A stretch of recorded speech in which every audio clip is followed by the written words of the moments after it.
Control కొరకు city బాహర్ కొట్టేటువంటి పరిస్థితి ఉండే. ఇవాళ అటువంటి నేరం చేసే ఆలోచన అంత పెద్ద గ్యాంగ్స్ కానీ గ్రూపులు కానీ లేవు.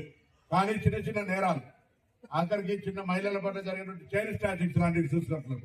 మనమందరం నేరం చేస్తే అబ్బో హైదరాబాద్ పోలీసు చేతిలో చిక్కుతాము, శిక్ష తప్పదనే భయం, ఆ పర్సెప్షన్ క్రియేట్ చేసే విధంగా పనిచేయాలని సందర్భంగా కోరుతూ ఈ మౌలిక సదుపాయాలకు సంబంధించి తప్పకుండా గౌరవ ముఖ్యమంత్రి గారి దృష్టికి తీసుకెళ్లి ఆ మౌలిక సదుపాయాలను పరిష్కరించే ప్రయత్నం చేస్తామనే మాట మనం చేస్తూ గౌరవ ఎమ్మెల్యే గారు కోరినట్టుగా ఎంఆర్ ఆఫీస్ కు 50 లక్షలంటే ఇండియన్ నేను శాంక్షన్ చేస్తాను, 1.5 అంటే మళ్ళీ అడిగి చేస్తాను.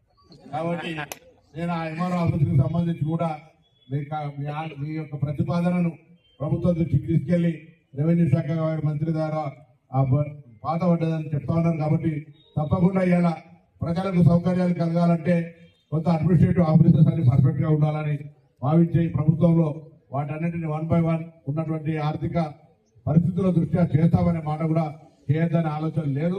కొంత ఫైనాన్షియల్ పరిస్థితి కూడా మీకు తెలుసు కాబట్టి వాటిని చేస్తామనే మాట మనం చేస్తూ మరొకసారి ఈ యొక్క డీసీపీ బాలస్వామి గారికి శుభాకాంక్షలు.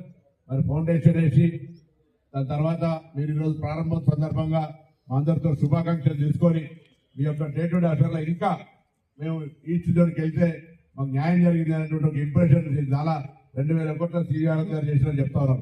కాబట్టి ఈ యొక్క ఈస్ట్ జోన్ కి సంబంధించిన ప్రజలు సురక్షితంగా ఉన్నామనేటువంటి ఫీలింగ్ ను కార్యాలయంతో పాటుగా ఎఫిషియన్సీ ఆఫ్ ఎగ్జిక్యూషన్ లో కూడా ఉండాలని ఆకాంక్షిస్తూ అందరికీ మరొకసారి శుభాకాంక్షలు చెప్తూ సెలవు తీసుకుంటున్నాం.